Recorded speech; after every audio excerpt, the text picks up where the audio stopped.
तो हम लोग पिछले क्लास में इंफ्रारेड के लेक्चर के बारे में तय कर रहे थे और इंफ्रारेड में हम लोग बेसिक कंसेप्ट उसका सीख चुके थे कि किस तरह से वो फंक्शन काम करता है। आज उस पे हम लोग उसके लेक्चर को आगे बढ़ाएंगे और वहाँ पे आज हम लोग सीखेंगे कि इसके डाइपोल के साथ इसका क्या रिलेशनशिप होता है। फिर इसमें अगर टाइम मिल जाएगा तो हम लोग सीख लेंगे कि हुक्स लॉ क्या है, किस तरह से हुक लॉ जो होता है वह इंफ्रारेड रेडिएशन पर इफेक्ट डालता है, और सेक्शन रूल क्या होता है। क्योंकि इलेक्ट्रोमैग्नेटिक स्पेक्ट्रम में सेक्शन रूल जो दोनों लेवल पर जो है जो विजुअल रे के लिए हो या इंफ्रारेड के लिए हो, दोनों के लिए सेक्शन रूल बहुत इंपॉर्टेंट है। तो इस सेक्शन रूल क्या होता है, उसका एप्लीकेशन कैसे होता है, इन सब चीज़ों को हम इस लेक्चर में कवर करेंगे। ठीक है, अगर आप नए हैं, आज पहली बार हमारे लेक्चर में ज्वाइन किए हैं, तो आप चैनल को सब्सक्राइब जरूर कर लेना। और पीछे की लेक्चर चाहिए पूरी प्लेलिस्ट में एक सेकेंड ईयर के ऑर्गेनिक या सेकेंड ईयर की इनऑर्गेनिक या सेकेंड ईयर की फिजिकल केमिस्ट्री का पूरा एक सीरीज है, लेक्चर प्लेलिस्ट होगा, उसमें आप जाकर आसानी से देख लेंगे तो आपको कोई भी लेक्चर छूटेगा नहीं। ठीक है, अगर उसमें कोई भी दिक्कत होगी, कोई समस्या होगी तो आप जरूर बताइएगा। जहाँ दिक्कत होगी आप कोशिश करिएगा और कमेंट बॉक्स में ज़रूर बताइएगा कि आपकी क्लास वीडियो कैसा लगा, क्या दिक्कत हुआ, क्या समझ में नहीं आया, क्या समझ में आया। क्योंकि आपका फीडबैक ही हमारे लिए एक सपोर्ट के रूप में काम करता है। आपका कमेंट ही हमारे लिए आगे काम करने का प्रोत्साहन देता है, मनोबल देता है। ठीक है, क्योंकि हमने पहले वीडियो जब बनाया था तो हमको उम्मीद नहीं था कि हम इतने सारे वीडियो एकाएक बना डालेंगे। तो ये सब सिर्फ आप लोगों की सपोर्ट का देन है कि आप ही लोग का देन है कि हम इतने दूर तक मतलब कि सपोर्ट करते जा रहे हैं, तो हम वीडियो पर वीडियो बनाते जा रहे हैं। ठीक है, तो सपोर्ट आपकी ज़रूरत है, आप केवल सपोर्ट करिए, बाकी चीज़ें हम करते जाएंगे। ठीक है, तो आप हेडिंग डालिए infrared absorption and change in dipole moment. Infrared absorption, infrared absorption and change in dipole moment. ठीक है, तो कह रहा है कि जितने भी मॉलिक्यूल्स होते हैं, सारे के सारे मॉलिक्यूल्स जो होते हैं वो विजिबिलिटी को शो नहीं करते हैं। ठीक है, जिन मॉलिक्यूल्स की डाइपोल मोमेंट में अगर परिवर्तन, खास करके वो मॉलिक्यूल जिनकी डाइपोल मोमेंट जीरो हो जाती है, वो मॉलिक्यूल जो होता है वो जनरली विजिबिलिटी को शो नहीं करते हैं, या उन पर जो होता है क्या कहते हैं इंफ्रारेड का इफेक्ट ज़्यादा नहीं पड़ता है। तो ये कई बार क्वेश्चन पूछा जाता है कि जितने, इतना इस चीज़ को हमेशा याद रखिए, क्या सभी के सभी मॉलिक्यूल्स जो होते हैं सबके पास एब्जॉर्प्शन एनर्जी होती है, इंफ्रारेड का एब्जॉर्प्शन एनर्जी होती है? तो इसका सीधा जवाब होता है जरूरी नहीं है। इस सारे मॉलिक्यूल्स के पास जो होते हैं वो इंफ्रारेड की एब्जॉर्प्शन एनर्जी नहीं होती है।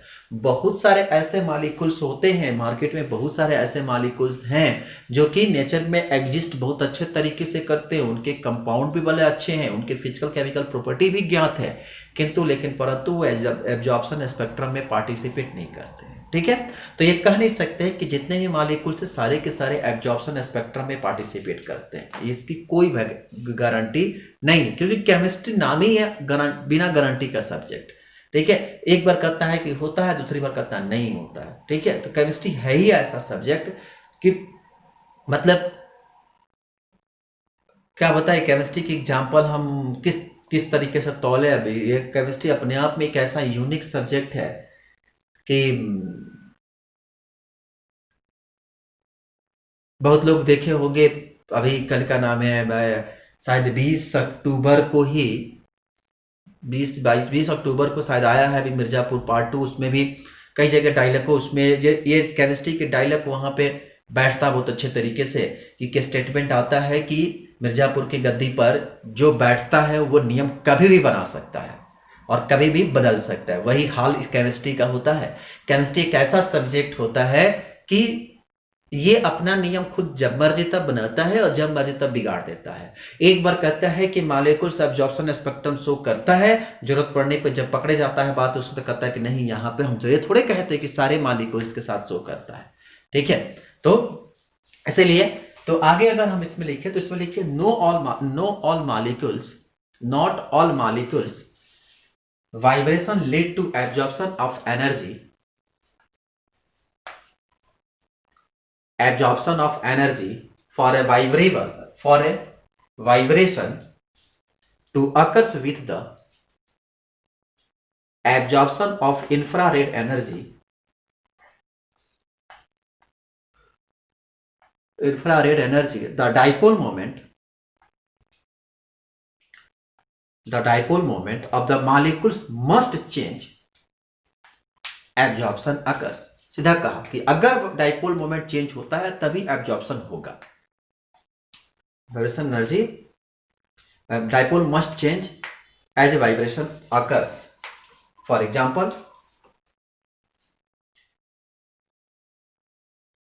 एग्जाम्पल में CH4, अगर आप CH4 को देखो गौर से,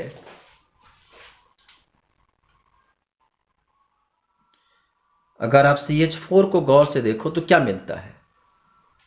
अगर आप CH4 को देखो तो इसमें जो स्ट्रक्चर होता है, कार्बन, इधर हाइड्रोजन, हाइड्रोजन, यहाँ हाइड्रोजन और यहाँ पे हाइड्रोजन, इसकी डाइपोल मोमेंट कितनी होती है. अब ऐसे कंडीशन में आप देखोगे तो कहोगे कि एग्जांपल में क्या होता है, ये सिमेट्रिकल स्ट्रक्चर होता है. बॉन्ड एंगल जो होगा वो मान लो करीब करीब 109 डिग्री 28 मिनट का होता है, लेकिन जनरली स्ट्रक्चर जो होता है वो सिमेट्रिकल होगा. और जब सिमेट्रिकल होगा तो ऐसी स्थिति में जो होता है वो क्या करता है, इसकी एब्जॉर्प्शन एनर्जी जो होती है वो फेल कर जाती है.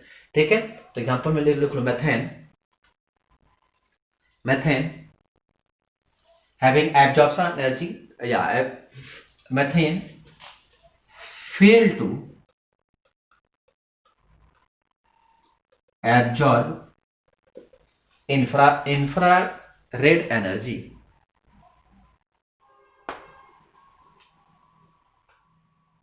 उसी तरह से अगर मान लो कि डबल बॉन्ड होता या ट्रिपल बॉन्ड होता, ये सभी के सभी क्या करते हैं, एब्जॉर्प्शन एनर्जी को एब्जॉर्ब नहीं कर सकते हैं. ठीक, तो सीधी सी बात होती है कि जो कॉम्प्लेक्स, अब इसी को हम लोग कह सकते हैं कि जो मॉलिक्यूल्स जो एब्जॉर्प्शन एनर्जी को एब्जॉर्ब करते हैं, वो मॉलिक्यूल्स जो एब्जॉर्प्शन यानी कि इंफ्रारेड एब्जॉर्प्शन को एब्जॉर्ब करते हैं, या वो मॉलिक्यूल्स जिसमें क्या करते हैं, जिनके पास ये टेंडेंसी होती है इंफ्रारेड एनर्जी को एब्जॉर्ब करने का, तो उस मॉलिक्यूल्स को आगे चलकर हम लोग इंफ्रारेड एक्टिव मॉलिक्यूल्स कहते हैं.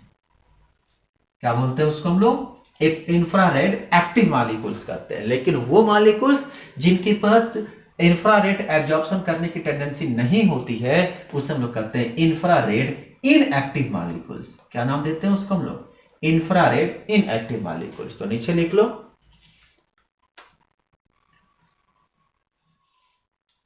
लिखो the molecules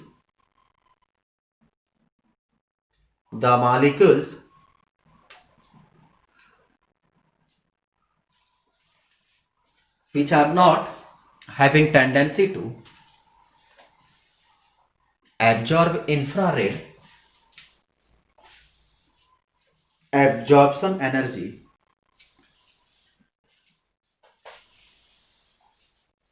called as infrared inactive molecules. Infrared inactive molecules, example है मेथेन, इथेन, प्रोपेन, आप डाल सकते हैं. ठीक है, चलेगा. अब इसके बाद कहानी आगे की तरफ क्या बढ़ती है. कहा कि जो भी हमारे पास मॉलिक्यूल्स होता है, अब आपको बताएं कि एक इंटेंसिटी जो होता है बड़ा इंपॉर्टेंट फैक्टर के रूप में काम करता है. ठीक है, क्योंकि इंटेंसिटी के आधार पर भी एब्जॉर्प्शन स्पेक्ट्रम भी हम लोग कैलकुलेट करते हैं. ठीक है, कि मॉलिक्यूल्स की इंटेंसिटी जैसे जैसे चेंज होती जाती है, या इंटरेक्शन इलेक्ट्रोमैग्नेटिक स्पेक्ट्रम का चेंज होता जाता है, मॉलिक्यूल्स की रेडिएशन जो होती है वो चेंज होती जाती है. ठीक है, तो ये इंटेंसिटी एक बड़ी इंपॉर्टेंट रूप में काम करता है. कहा कि आपको ही पता है कि जो इलेक्ट्रोमैग्नेटिक स्पेक्ट्रम, इलेक्ट्रिक फील्ड और मैग्नेटिक फील्ड हमेशा एक दूसरे के अपोजिट डायरेक्शन में काम करता है. ठीक है, आप इस चीज को पहले से भी पढ़ चुके हैं कि जो भी हमारे पास है, जो चूंकि डाइपोल एक इंपॉर्टेंट काम करता है क्योंकि एक पॉजिटिव और एक नेगेटिव टर्मिनल के रूप में काम करता है. तो कहा कि जो हमारे पास अगर मान लो कि ये वेव जो है अगर इलेक्ट्रिक फील्ड के लिए हो, तो जाहिर सी बात है कि हमारे पास इलेक्ट्रिक फील्ड जो होता है वह मैग्नेटिक फील्ड के ठीक अपोजिट काम करता है. और अब जब इलेक्ट्रिक फील्ड और मैग्नेटिक फील्ड एक दूसरे के अपोजिट क्यों होता है, क्योंकि उसके डाइपोल भी जो होते हैं वो क्या होते हैं, अपोजिट होते हैं. ठीक है, तो डाइपोल अलग होने के कारण यहां पर अगर मान लो कि ये पॉजिटिव है तो यहां पे क्या होगा, ये यहां पे निगेटिव. तो ऐसी स्थिति में अगर ये इलेक्ट्रिक फील्ड लिगेंड है, इलेक्ट्रिक फील्ड लिगेंड्स होगा तो ये कैसा होगा, मैग्नेटिक फील्ड लिगेंड्स होता है। तो याद रखेंगे कि इनके बीच जो फोर्स जनरेटेड जो होता है इलेक्ट्रिक फील्ड द्वारा, तो ऐसी स्थिति में क्या होगा कि ये फोर्स डायरेक्शन होगा, फोर्स का डायरेक्शन किस डायरेक्शन में जो होता है वो मूवमेंट होती है, और ये जो इसका दिख रहा है ये इसका डाइपोल होता है। तो याद रखेंगे कि डाइपोल इंटरेक्शन में इलेक्ट्रिक फील्ड और मैग्नेटिक फील्ड दोनों एक महत्वपूर्ण भूमिका निभाते हैं। इस ग्राफ को अगर हम ले लें, एक तरफ की टाइम ले लें, एक तरफ की फ्रीक्वेंसी ले लें, तो ये हमारे पास बड़ा इंपॉर्टेंट रूप से रेडिएशन शो करता है। और ध्यान रखेंगे कि हमेशा इलेक्ट्रिक फील्ड जो होता है वो मैग्नेटिक फील्ड के अपोजिट काम करता है। ठीक है, जो गर्थ और श्रिंग, जो श्रिंग और गर्थ होता है, अगर श्रिंग होता है इलेक्ट्रिक फील्ड का तो गर्थ होता है मैग्नेटिक फील्ड का। ठीक है, पढ़े हैं ना आप, गर्थ श्रिंग, श्रिंग जो होता है टफ, और क्या बोलते हैं उसको हम लोग, क्रस्ट और टफ। तो क्रस्ट और टफ जो होता है यानी कि इलेक्ट्रिक फील्ड और क्रस्ट है तो टफ क्या होगा, मैग्नेटिक फील्ड होगा। ठीक है, तो ये हमेशा एक दूसरे के क्या करता है, अपोजिट डायरेक्शन में काम करता है। ठीक है, अब यहीं पर एक टर्म आता है कि कहा कि अगर वाइब्रेशन एनर्जी जो है लगातार चेंज करता जाता है, मान लीजिए कि अगर वाइब्रेशन ट्रांसफर एनर्जी जो है वह सेकंड दर सेकंड जो है वह हायर होता जा रहा है, गौर समझिएगा, बहुत इंपॉर्टेंट टॉपिक हम बताने जा रहे हैं कि अगर मान लो कि हमारे पास वाइब्रेशनल एनर्जी जो है वो सेकंड दर सेकंड जो है वो बढ़ता जा रहा है। मान लीजिए कि अगर एक सेकंड में अगर वो V1 से V0 से V1 होता है, ठीक है, और फिर से क्या करता है V1 से V2 होता है, लगातार उसकी एनर्जी जो है वो लगातार बढ़ती जा रही है, और जिसके चलते जैसे ही एनर्जी बढ़ेगा तो ऐसी स्थिति में उसकी जो एब्जॉर्प्शन होती है वो लो होती जाती है। इंटेंसिटी जितना इसका ट्रांजिशन बढ़ता जाता है, यानी कि vibration transition of the second higher order, ध्यान रखना, मान लो कि फर्स्ट ऑर्डर में हमारे पास V0 से V1 गया, और सेकंड ऑर्डर में जो है वह V1 से कहां गया, V2 गया। ठीक है, तो जैसे ही इंक्रीजमेंट होता है, या आप एक ऐसे भी कह सकते हो कि फर्स्ट ऑर्डर में सेकंड में V0 से V2, और जब हम कैलकुलेट करेंगे तो फाइनल इनिशियल टू क्या कैलकुलेट करते हैं, फाइनल कैलकुलेट करते हैं। जब भी हम इंटेंसिटी कैलकुलेट करेंगे, कुछ भी कैलकुलेट करेंगे, वो क्या होगा, इनिशियल टू फाइनल होगा। मान लीजिए कि एक हमारे पास वाइब्रेशनल एनर्जी जो है वो V0 से V1 है, और दूसरा V0 से क्या है, V2 है। ठीक है, तो कहा कि जो सेकंड हमारे पास एनर्जी है वो V0 से V2 है, और फर्स्ट क्या है, V0 से V1 है। तो ऐसी स्थिति में जो होता है, जब इस तरह की एब्जॉर्प्शन होती है जहां पर सेकंड एनर्जी हायर होती है और फर्स्ट जो होती है लोअर होती, जाहिर सी बात है कि जितना अधिक फ्रीक्वेंसी बढ़ेगा, जितना अधिक फ्रीक्वेंसी बढ़ेगा वेवलेंथ क्या करेगा, उतना घटेगा।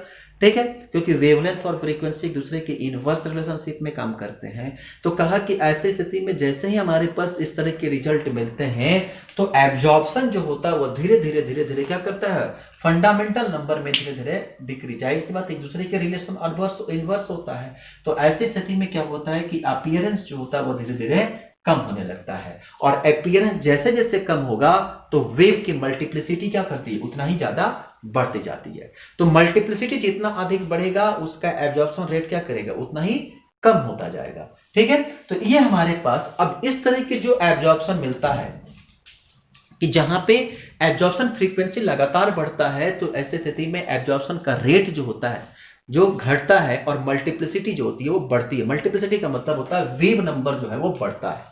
ठीक है, मतलब कि ऐसा समझो, कहा कि V0 से V1 एक वेव नंबर, V0 से V2, V0 से V3, तो कहा कि वेव नंबर लगातार बढ़ता है, मल्टीप्लिसिटी बढ़ता है, और एब्जॉर्प्शन का रेट जो होता है वो घटता है। ध्यान रखेंगे, मल्टीप्लिसिटी बढ़ता है, एब्जॉर्प्शन का रेट घटता है, तो इसी फेनोमेना को आगे चलकर हम लोग ओवर टोन के नाम से जानते हैं। क्या नाम देते हैं इसको हम लोग, ओवरटोन के नाम से जानते हैं। ठीक है, तो ओवरटोन जो होता है, ध्यान रखेंगे, ओवरटोन का मतलब ही क्या होता है, एक दूसरे को ओवरटोन फ्रीक्वेंसी, टोन जो होता है वो एक तरह से आप वॉल्यूम को कर सकते हो, फ्रीक्वेंसी को करते हो।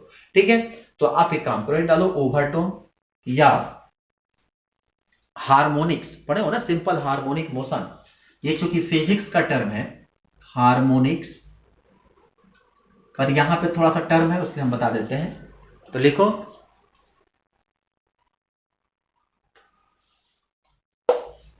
occasionally vibration transition is transition of second higher order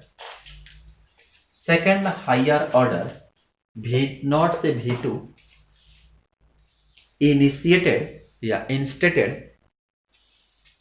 इंस्टेटेड V0 से V1 take place,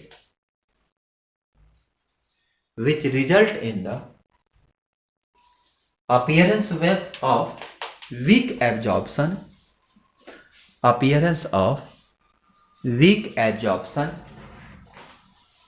band at higher multiply of wave number, higher multiply of the wave number of fundamental vibration.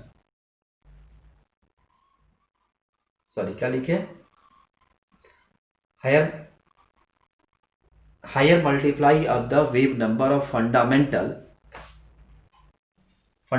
vibration. These absorption are known as overtone.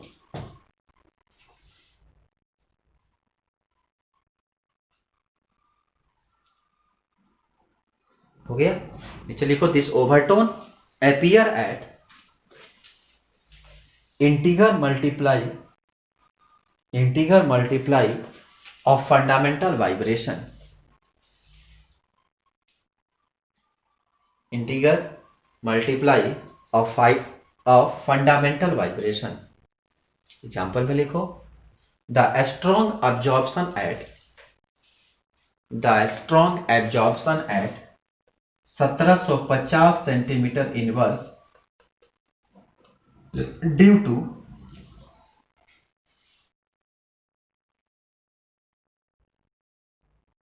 due to carbonyl group at the ester give rise to weaker absorption. Carbonyl group in an ester give rise to weaker absorption at 3500 centimeter inverse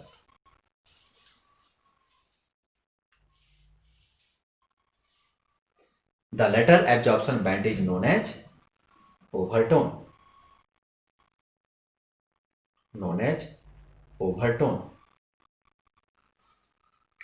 सीधी सी बात है कि जैसे जैसे multiplicity बढ़ती है वैसे वैसे absorption का रेट क्या करेगा, घटेगा।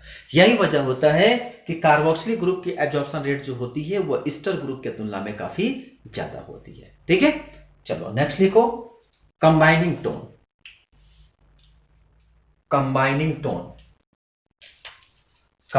टोन मतलब होता है V2 प्लस माइनस VB। देखो when two frequency might interact to give bits,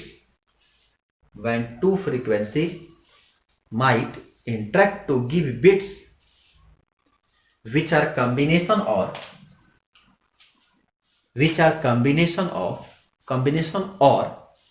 a difference of frequency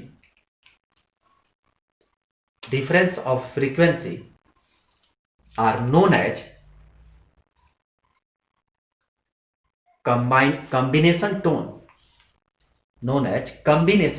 यानी लिखो कंबाइनिंग लिखो, कॉम्बिनेशन लिखो, combination tone known as combination tone.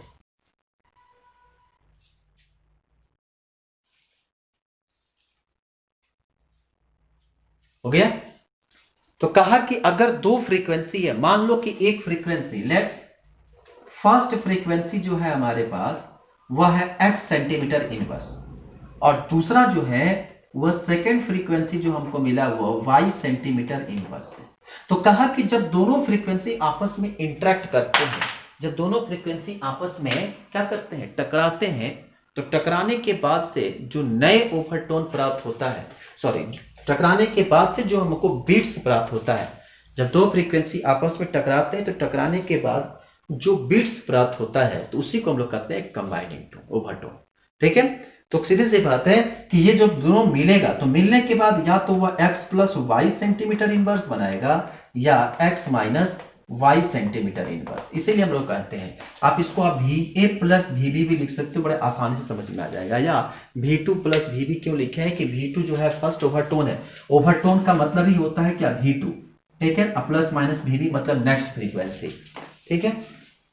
तो यहाँ पे या तो वह x प्लस वाई हो या x माइनस वाई सेंटीमीटर, मतलब सीधी सी बात है कि जब दो ओवरटोन या दो इंट्रैक्शन या दो फ्रीक्वेंसी आपस में टकराती है, टकराने के बाद से एक नए बीट्स का जो फॉर्मेशन होता है उसी को हम लोग कहते हैं कंबाइनिंग टोन, ठीक है।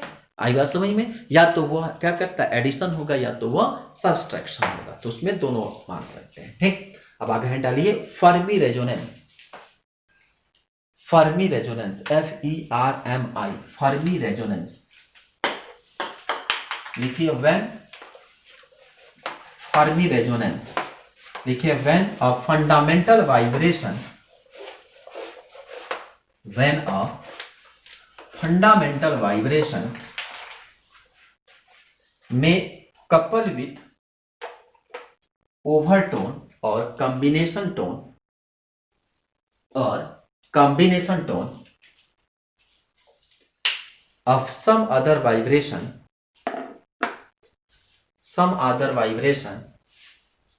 it is called Fermi resonance, it's called Fermi resonance।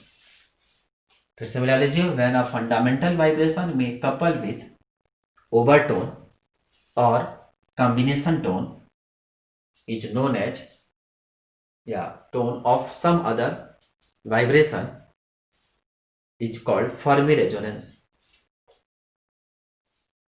Comma देकर लिखो, आफ्टर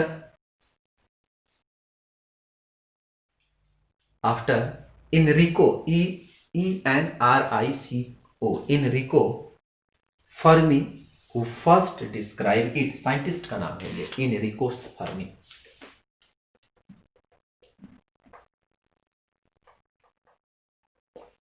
कहा कि जब फंडामेंटल टोन और कोई भी ओवरटोन, अगर फंडामेंटल टोन और ओवरटोन, ओवरटोन में या नॉर्मल ओवरटोन हो या कॉम्बिनेशन ओवरटोन टोन हो, ठीक है, ये दोनों जब आपस में कपलिंग करते हैं, टकराते हैं, आपस में मिलते हैं, तो फर्मी ओवरटोन की फॉर्मेशन होती है, ठीक है। ये सब चीजें इतनी चीजें और फिजिक्स की चीजें हैं, केमिस्ट्री में बस आपको बस उसकी थोड़ी सी डिफिनेशन जाननी है। तो आपको बता दें कि फर्मी ओवरटोन होता है क्या है, कि जब एक फंडामेंटल ओवरटोन और जो कॉम्बिनेशन ओवरटोन हो या नॉर्मल ओवरटोन के साथ आपस में, या फंडामेंटल एब्जॉर्प्शन फ्रीक्वेंसी और कंबाइनिंग ओवरटोन या नॉर्मल ओवरटोन आपस में जब मिलते हैं, तो मिलने के बाद से जो नए फ्रीक्वेंसी का डेवलपमेंट होता है, जो नए टोन बनता है, उसी को हम लोग कहते हैं फर्मी रेजोनेंस, ठीक है। अब नीचे देखो, phenomena which reduce the number of absorption band, phenomena which reduce the number of absorption band, उसमें आप पॉइंट वाइज पॉइंट करके लिखो, fundamental frequency that fall, fundamental frequencies that fall outside the normal infrared region, that fall outside the normal infrared region। Next लिखिए fundamental band that are too weak to be absorbed, that are too weak to be absorbed, observe not absorb, observe OBSERVD, observe। Third लिखिए fundamental band that are so close that they collage, COALASE, collage। Next लिखिए occurrence of degenerate band, occurrence of degenerate band from several absorption of same frequency, several frequency of same, several absorption of same frequency। Next लिखिए certain fundamental vibration never appear in infrared, never appear in infrared because of lack of required change in dipole moment of the molecules।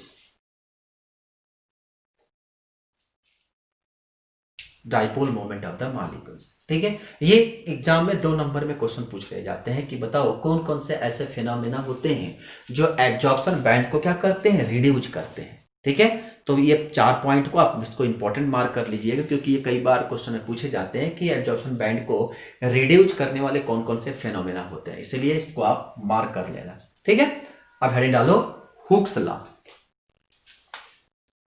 Heading डालो Hooke's law. लिखिए on the basis of Hooke's law the frequency of vibration is directly proportional to the frequency of vibration is directly proportional to the to the square root of the force content of the band, कहा कि frequency directly proportional होता है कौन से, जो दो frequency, दो band जो बनता है, जो जाहिर सी बात है कि ओवरटोन आपस में जब मिलेंगे तो फ्रीक्वेंसी के आपस में बैंड बनेगा, और बैंड बनेगा, दो फ्रीक्वेंसी आपस में मिलेंगे तो उसके बीच में फोर्स क्रिएट होगा, फोर्स होगा। और इन्हीं तो कहा कि जो भी फ्रीक्वेंसी होता है, ये दो बैंडों के बीच में जो प्रोड्यूस होने वाले फोर्स होते हैं, जो फोर्स के साथ इंटरेक्ट होते हैं, उसी के directly square root of the directly, ध्यान रखेंगे स्क्वायर रूट के डायरेक्टली प्रोपोर्शनल होता है। तो क्या लिखवा है कि frequency of the vibration directly proportional to the square root of the force, force क्या लिखे आप लोग, force constant of the bond, ऐसा लिखो force constant of the bond, directly proportional to force constant of the bond. हो गया, चलिए the vibrational frequency energy of the bond can be calculated, the vibrational frequency of the bond can be calculated by using Hooke's law। तो V is directly proportional to K upon mu।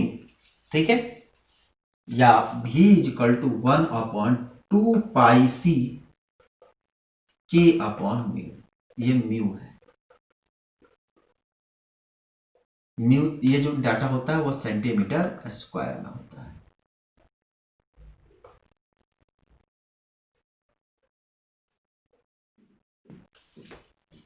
हो गया, नीचे देखो, where c is the velocity of light, c is velocity of light,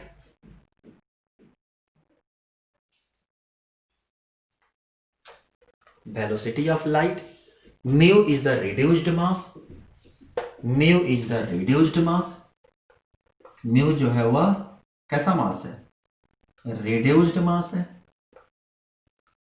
जहां पर mu is equal to होता है MA/MB, mass of object A mass of B upon M1 plus या MA plus MB।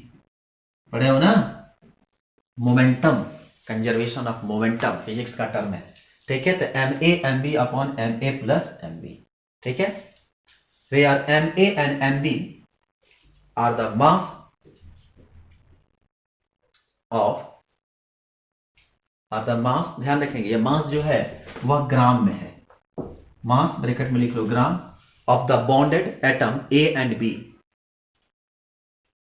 Bonded atom A and B। आप चाहो तो यहाँ capital A भी लिख सकते हो, स्मॉल a भी लिख सकते हो, कोई दिक्कत नहीं है। हो गया, K is the force constant of the band, K is the force constant of the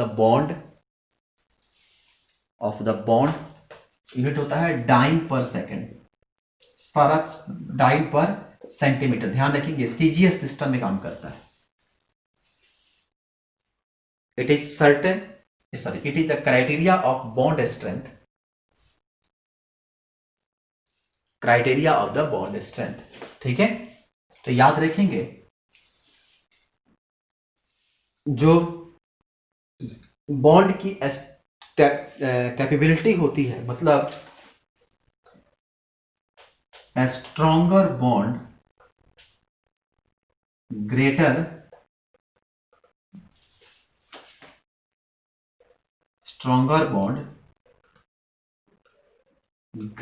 will be the value of के। तो बॉन्ड के स्ट्रेंथ पर जो होता है वो के की वैल्यू भी, सॉरी वैल्यू ऑफ के नॉट भी, वैल्यू ऑफ के। तो के की वैल्यू क्या करेगा, जिस तरह से बॉन्ड के स्ट्रेंथ बढ़ेगा उस तरह से क्या होता है, के की वैल्यू भी बढ़ेगा। ठीक है, तो हुक्स लॉ क्या है कि कहा कि सीधी सी बात है कि जो भी हमारे पास फ्रीक्वेंसी होता है, फ्रीक्वेंसी दो बॉन्ड के बीच का फोर्स कांस्टेंट के डायरेक्टली स्क्वायर रूट के डायरेक्टली प्रोपोर्शनल होता है। फ्रीक्वेंसी के जो फ्रीक्वेंसी क्या हुक्स लॉ क्या है कि the frequency is directly proportional to the square root of the force constant of the bond. दो बॉन्ड के बीच में जो फोर्स कांस्टेंट होता है उसके स्क्वायर रूट के डायरेक्टली प्रोपोर्शनल होता है। तो फ्रीक्वेंसी जो होता है दो बॉन्ड के बीच में लगने वाले फोर्स कांस्टेंट के डायरेक्टली प्रोपोर्शनल होता है। तो म्यू की जगह पर लिखोगे तो v is equal to 1/2 pi c root under k is equal to m a plus sorry m a m b upon में m a plus m b. ये हमारे पास एक फॉर्मूला आ गया। ठीक है, आई बात समझ में। तो कहा कि जैसे जैसे बॉन्ड, ध्यान रखेंगे जिस तरह से हमारे पास फ्रीक्वेंसी बढ़ेगा तो जिस तरह से जिसका के के वैल्यू बढ़ेगा मतलब उसका बॉन्ड का जिस तरह से कैपेसिटी बढ़ती है या पावर बढ़ती है तो कह सकते हैं कि power of bond is directly proportional to value of K की वैल्यू जो होती है बॉन्ड के पावर पर डिपेंड करती है। ठीक है, कि जैसे जैसे पावर बढ़ेगा वैसे वैसे इसकी कैपेबिलिटी जो होगी वह बढ़ेगी। ठीक, तो यदि अब सबसे बड़ा चीज होता है कि हमारे पास यहाँ पे के जो है कांस्टेंट है। ठीक, मतलब कि अगर एम ए एम बी अगर इसकी वैल्यू क्या होगी कि जिस तरह से हमारे सारा के की वैल्यू किस पर डिपेंड, चूंकि कांस्टेंट वैल्यू है तो ये सारा वैल्यू किस पर डिपेंड करेगा, एम और एम बी पर बढ़ेगा करेगा। सब सारा वैल्यू क्या करेगा, एम ए और एम बी पे करेगा। तो कहा कि अगर मान लीजिए कि कांस्टेंट है एम बी, तो सपोज करिए कि अगर नीचे लिखे if we increase the M B, if we increase the MB while holding K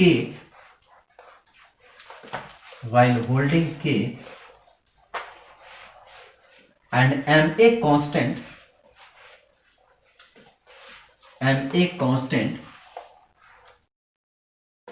we expect the frequency to decrease।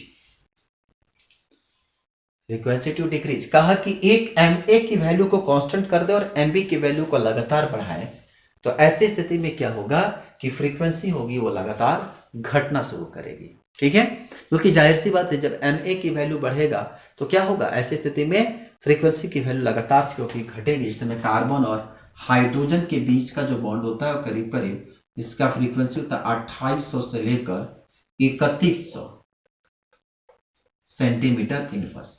ठीक है, जैसे कार्बन और ड्यूटेरियम के बीच जो होता है वह 2200 सेंटीमीटर इनवर्स होता है। ऑक्सीजन और हाइड्रोजन के बीच में वह 3570 सेंटीमीटर इनवर्स होता है और ऑक्सीजन और ड्यूटेरियम के बीच 3630 सेंटीमीटर इनवर्स। देखो यह हाइड्रोजन और ड्यूटेरियम ये दोनों जो है एक हाइड्रोजन के 3 आइसोटोप होता है, प्रोटियम ड्यूटेरियम ट्राइट्रियम, तो वहां का ये ड्यूटेरियम है। ठीक है, तो कहा कि जैसे जैसे एक वैल्यू जब बढ़ाते घटाते जाएंगे तो ऐसी स्थिति में क्या होता है उसकी फ्रीक्वेंसी लगातार घटती जाएगी। ठीक है, तो फ्रीक्वेंसी का डिक्रीजिंग ऑर्डर क्या होगा, decreasing order of frequency carbon hydrogen, फिर उसके बाद कार्बन हाइड्रोजन, फिर उसके बाद कार्बन कार्बन, फिर उसके बाद कार्बन नाइट्रोजन और फिर लास्ट में कार्बन और ऑक्सीजन। ठीक है,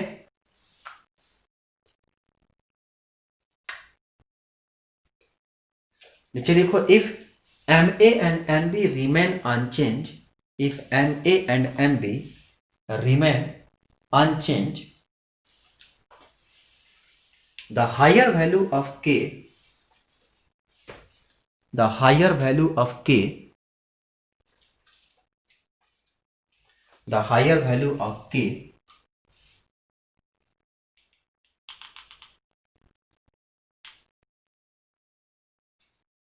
the move will be vibrational frequency, the more will be vibrational frequency, because k is expected to run more and less to the bond strength,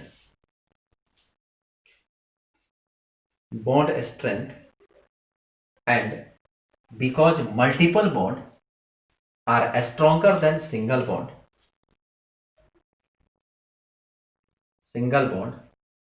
the absorption frequency of multiple bond are greater than single bond. कहा कि अगर मान लो कि Ma और Mb की value को constant कर दो, चेंज ना करो, तब यहां पर फैक्टर काम करने लगेगा कि अब चूंकि जब दोनों वैल्यू को कांस्टेंट कर दी, तब अब वहां पर डिपेंड करेगा कि अब बॉन्ड का डिसोसिएशन एनर्जी कितना ज्यादा है। ठीक है, क्योंकि जब तक हम Ma और Mb जो रखे थे, दो अलग अलग कॉम्प्लेक्स को रखे, तो ऐसी स्थिति में तो कोई दिक्कत नहीं हुआ। जैसे मान लो यहाँ पे कार्बन हाइड्रोजन, इस सारे मॉलिक्यूल्स को, ये Ma और Mb, ये Ma Mb अलग अलग है। इस पर क्या करते हैं, Ma और Mb को दोनों को कांस्टेंट, दो कार्बन कार्बन रख दिया, ऑक्सीजन रख दिया, नाइट्रोजन रख दिया, हाइड्रोजन रख दिया, ऐसे कॉम्प्लेक्स लेकर आए। ठीक है, तो ऐसे कॉम्प्लेक्स लेकर आएंगे तो चूंकि दोनों मॉलिक्यूल्स अगर कांस्टेंट है, मान लो कि हमारे पास carbon carbon carbon carbon carbon carbon मान लो उठा के डाल दिए। ठीक है, तो कहा कि यहां पर Ma और Mb तो आपस में कांस्टेंट हो गया, तब क्या होगा, तो कहा कि अब यहां पर फैक्टर काम करेगा, किसका, बॉन्ड फैक्टर काम करेगा। ठीक है, बॉन्ड फैक्टर को देखेंगे कि कौन सा बॉन्ड को ब्रेक करने में ज्यादा एनर्जी लगेगा। तो जाहिर सी बात है कि ट्रिपल बॉन्ड को तोड़ने में अधिक एनर्जी लगेगा, उससे कम लगेगा सेकंड में, उसके बाद लगेगा फर्स्ट में। तो यहां पर बॉन्ड डिसोसिएशन एनर्जी फैक्टर के रूप में काम करेगा, और जिसमें ज्यादा बॉन्ड होगा उसकी फ्रीक्वेंसी क्या होगी, उतनी ही ज्यादा होगी। ठीक है, तो यहां से कार्बन कार्बन के बीच में जो होता है वो करीब करीब 1000 सेंटीमीटर इनवर्स होता है, इसके बीच में होता है करीब करीब 1650 सेंटीमीटर इनवर्स होता है, और कभी इसका 2100 सेंटीमीटर इनवर्स होता है। तो याद रखेंगे, अगर कार्बन यहां पर मॉलिक्यूल्स जैसे जैसे अधिक होता जाएगा, Ma Mb की वैल्यू लगातार, अब यहां गौर से देखो, अगर Ma Mb की वैल्यू जो होगा वो बढ़ेगा घटेगा, तो वो भी डिपेंड करेगा। देखो यहां पर Ma जो है वो कांस्टेंट है, Ma जो है वो कांस्टेंट है, और Mb जो है वो वाइब्रेट कर रहा है। ठीक है, Ma कांस्टेंट है, Mb बढ़ रहा है। ठीक है, तो ऐसी स्थिति में क्या होगा कि फ्रीक्वेंसी की वैल्यू बढ़ेगा। ठीक, जैसे जैसे वैल्यू बढ़ता जाएगा वैसे वैसे फ्रीक्वेंसी उसकी चेंज होती जाएगी। ठीक, लेकिन अगर मान लो कि हमारे पास Ma और Mb, ये भी Ma और ये Mb है, दोनों की वैल्यू आपस में बराबर है, कार्बन कार्बन के मॉलिक्यूलर वेट आपस में बराबर होता है। ठीक है, अगर दोनों की मॉलिक्यूलर वेट बराबर हो तो ऐसी स्थिति में जो के कांस्टेंट की वैल्यू फ्रीक्वेंसी पर क्या इफेक्ट पड़ेगा, तो वो बताएगा उसका बॉन्ड, कि सिंगल बॉन्ड है कि डबल बॉन्ड है कि ट्रिपल बॉन्ड है। बॉन्ड जो होगा वो डिफाइन करेगा किसकी फ्रीक्वेंसी बढ़ेगी, किसकी फ्रीक्वेंसी घटेगी। ठीक है, क्यों, क्योंकि बॉन्ड का डिसोसिएशन एनर्जी जो होता है, बॉन्ड जितना ज्यादा ब्रेक करने के लिए एनर्जी चाहिए, उसकी फ्रीक्वेंसी की वैल्यू उतना ही ज्यादा होगी। ठीक है, चलो अब अगला हेडिंग डालो, सक्शन रूल। सक्शन रूल लिखो, infrared get absorption when the occasionally या occasionality occasionality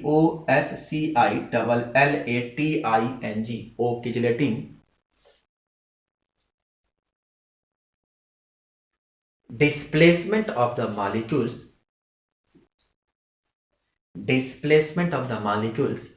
interact with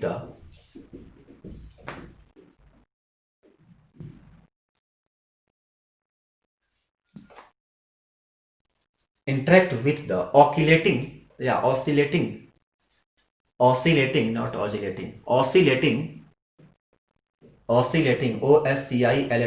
सही है, oscillating electric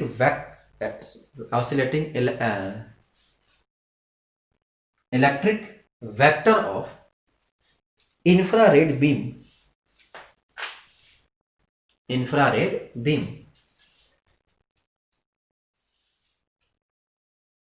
हो गया। नेक्स्ट नीचे लिखो, the most important consequence of this rule is that in molecules with a center of symmetry, those vibration symmetry about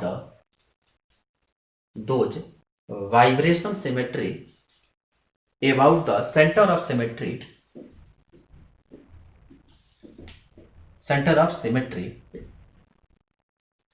are active in the Raman spectra, scientist का नाम है Raman spectra, and inactive in the infrared spectra, while those vibrations which are not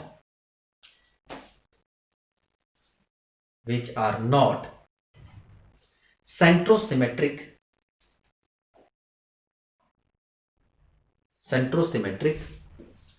are inactivate in the Raman spectra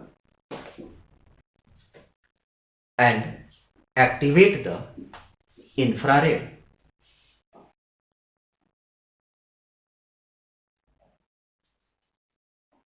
कहा कि section rule है क्या, कि कहा कि अगर कोई भी कॉम्प्लेक्स लो, कोई भी एलिमेंट्स है, अगर उसके पास सेंटर ऑफ सिमेट्री है, मतलब जब उसको हम लोग सिमेट्री खींचते हैं तो अगर उसके पास अगर सेंटर ऑफ सिमेट्री है, सेक्शन रूल है क्या, कहा कि इंफ्रारेड, दो तरह के सेक्शन हमको मिलता है, एक होता है रमन स्पेक्ट्रा, एक होता है इंफ्रारेड स्पेक्ट्रा, ठीक है। तो कहा कि अगर कोई कॉम्प्लेक्स है और कॉम्प्लेक्स के पास अगर उसके पास सेंटर ऑफ सिमेट्री मिलता है, ठीक है, अगर प्लेन पोलराइज लाइट पर अगर सेंटर ऑफ सिमेट्री मिलता है तो वो जो कॉम्प्लेक्स जो सेंटर ऑफ सिमेट्री मिलता है वह रमन स्पेक्ट्रम में एक्टिव होता है, परंतु क्या होता है इंफ्रारेड में जो होता है वह इनएक्टिव होता है। कहा कि जो सेंटर ऑफ सिमेट्री हमको मिलता है वो जो होता है रमन स्पेक्ट्रम में जो होता है वह एक्टिव होता है, किंतु लेकिन परंतु वह इंफ्रारेड में जो होता है वह इनएक्टिव होता है। लेकिन जो कॉम्प्लेक्स सेंटर ऑफ सिमेट्री को फॉलो नहीं करता है, जो सेंटर ऑफ सिमेट्रिकल नहीं होता है, वो कॉम्प्लेक्स जो होता है वह रमन स्पेक्ट्रम में इनएक्टिव होता है और इंफ्रारेड में जो होता है वह एक्टिव होता है। सेक्शन का मतलब क्या होता है, बांटना। कहा कि वो मॉलिक्यूल्स एब्जॉर्प्शन स्पेक्ट्रम में या इंफ्रा स्पेक्ट्रम में वही कॉम्प्लेक्स पार्टिसिपेट करते हैं जो क्या करते हैं, सेंटर ऑफ सिमेट्री के रूल को फॉलो, यानी कि जो कॉम्प्लेक्स सेंटर ऑफ सिमेट्री को फॉलो नहीं करते हैं, जिसके पास सेंटर ऑफ सिमेट्री नहीं होता है वह इंफ्रारेड में एब्जॉर्प्शन के रूप में यानी इंफ्रारेड में एक्टिवेट होता है, यानी एक्टिव होता है, किंतु लेकिन परंतु रमन स्पेक्ट्रम में इनएक्टिव होता है। लेकिन जिस मॉलिक्यूल्स में सेंटर ऑफ सिमेट्रिकल पाए जाते हैं वो मॉलिक्यूल्स रमन स्पेक्ट्रम में एक्टिव होता है और इंफ्रारेड एब्जॉर्प्शन में इनएक्टिव होता है। सेक्शन का मतलब होता है बांटना, मतलब कि मॉलिक्यूल्स, फिर से समझो सेक्शन रूल में क्या है कि वो मॉलिक्यूल्स जो सेंटर ऑफ सिमेट्रिकल जो होता है, जिसके पास सेंटर ऑफ सिमेट्री पाए जाते हैं वह इंफ्रारेड में जो होता है वह इनएक्टिव होता है, लेकिन जिसमें सेंटर ऑफ सिमेट्री नहीं पाए जाते हैं वह इंफ्रारेड में जो होता है वह एक्टिव होता है, ठीक है। क्योंकि सेंटर ऑफ सिमेट्री जब पाया जाएगा तो जाहिर सी बात उसकी डाइपोल मूवमेंट जो होती है वह डाइपोल इंटरचेंज नहीं करेगा, डाइपोल ऑफ सिमेट्री हो जाएगा। जब डाइपोल सिमेट्री हो गया, क्वेश्चन आता है ना क्यों, तो इसमें सीधी सी बात होती है कि जब सेंटर ऑफ सिमेट्री उसमें पाया जाएगा तो डाइपोल जो होगा उस स्थिति में सिमेट्रिकल डाइपोल मिलेगा, और सिमेट्रिकल डाइपोल में आपने शुरू में ही पढ़ा था कि सिमेट्रिकल डाइपोल जहां होता है उसमें जो होते हैं वो इंफ्रारेड एब्जॉर्प्शन स्पेक्ट्रम एनर्जी को फॉलो नहीं करते हैं, ठीक है। तो इसके लिए सबसे बड़ा चीज होता है। तो इसी को दूसरे भाषा में कहा जाए कि जिसके पास, लिखो in other words the two type of the spectrum are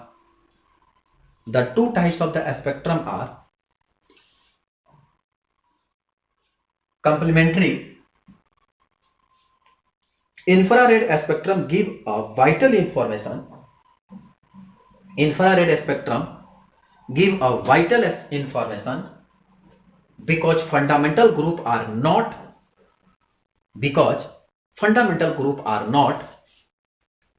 centrosymmetric. सेंट्रोसिमेट्री, क्योंकि जब भी कोई फंक्शनल ग्रुप लग जाएगा तो वहां क्या होते हैं सेंट्रोसिमेट्री को फॉलो। अगर मान लीजिए कि अलग अलग अगर फंक्शनल ग्रुप उसमें लगा दोगे तो कहां से सेंटर ऑफ सिमेट्री शो करेगा।